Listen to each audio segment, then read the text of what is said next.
بسم الله الرحمن الرحیم. راځو نن موږ او تاسې د فوټوشاپ څلورم درس ته. په تېر درس کې موږ او تاسې په ټولز باندې کار کړی و، تر دغه ساحې پورې مو کار کړی و په ټولز باندې.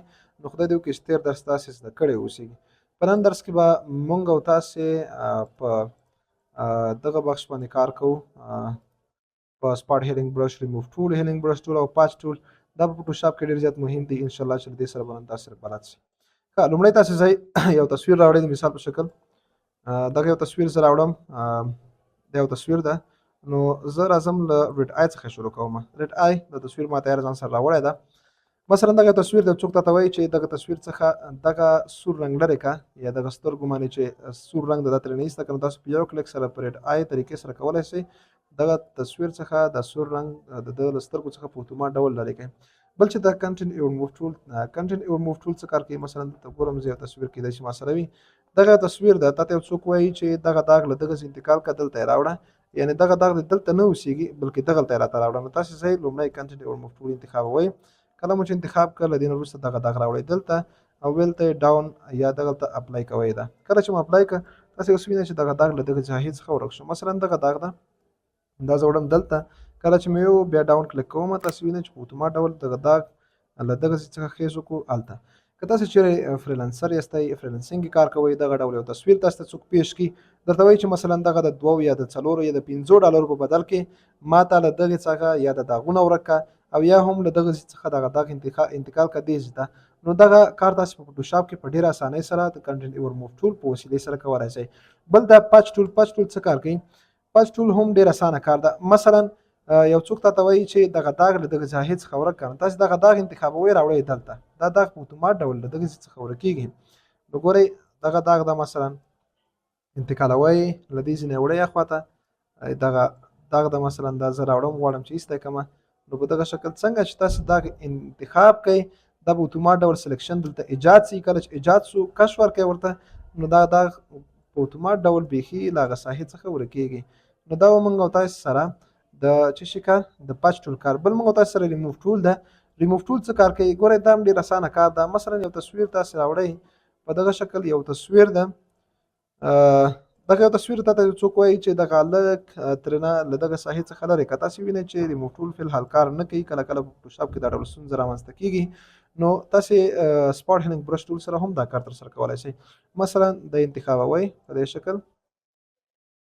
تاسې کولی شئ سپاټ هیلینګ برش ټول سره دا کار ترسره کړئ. ډېر اسانه، ډېر په اسانۍ سره. نو څومره چې بدقت کار وکړئ، څومره چې کراره کار وکړئ، نو همغه ډول به د کار نتیجه خوندوره وي. بل چې ده، هغه موږ او تاسې سره دا بخش خلاص شو. راځو دغه بخش ته. کلون سټمپ ټول ده. کلون سټمپ ټول څه کار کوي؟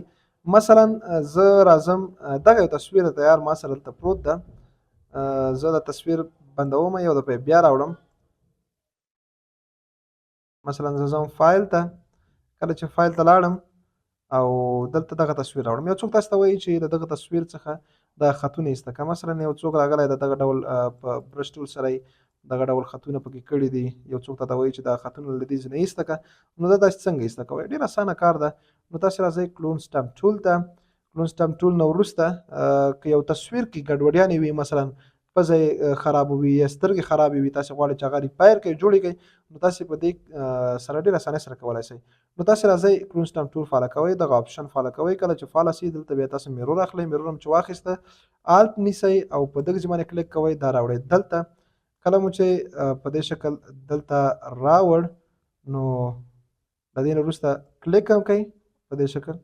کله چې مو کلیک کړ، نو دا به دغه تصویر ډېر په اسانۍ سره تاسې ته پاک کړي.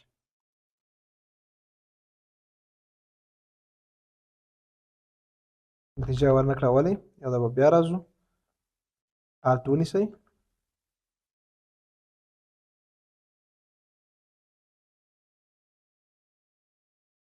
په دې شکل ډېر اسانه.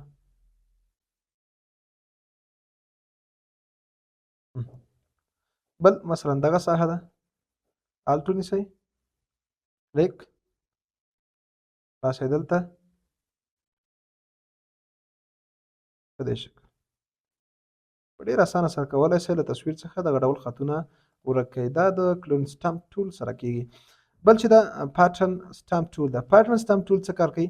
مثلا یو تصویر ده، دغه ډول یو تصویر تاسو ته څوک درکړي، دا ده دغه تصویر تاسو ته څوک درکړي، درته وایي چې دغه بیکګراوند یې ریموف کړه. نو زه به له تاسو څخه یوه پوښتنه وکړم، دغه بیکګراوند درته وایي چې بدل یې کړه، راته نو دا تاسو څه ډول بدلوئ؟ لومړی مثلا راځئ یو بیکګراوند انتخابوئ، فرض مثال که زه دغه بیکګراوند انتخابوم، غواړم چې دغه بیکګراوند دې تصویر ته ورکړم. کله چې مې انتخاب کړو له دې نه وروسته دغه بیکګراوند باید تاسو سلیکټ کړئ. نو داسې څنګه سلیکټ کوئ؟ کوم یو سره؟ میجیک وان ټول سره، صحیح ده. دا سلیکټ کوئ. کله چې مو دا سلیکټ کړ له دې نه وروسته تاسې راځئ کلون سټامپ ټول ته، پاترن سټامپ ټول ته. کله چې پاترن سټامپ ټول ته راغلی نو په دې شکل تاسې کولی شئ د دې بیکګراوند ور بدل کړئ، صحیح ده. نو دا و موږ او تاسو سره د نن ورځې درس. خدای تعالی دې وکړي چې یو څه مو ترې زده کړي وي. انشاءالله په بل درس کې به بیا نورو بخش ته راګرځو. ښه وخت.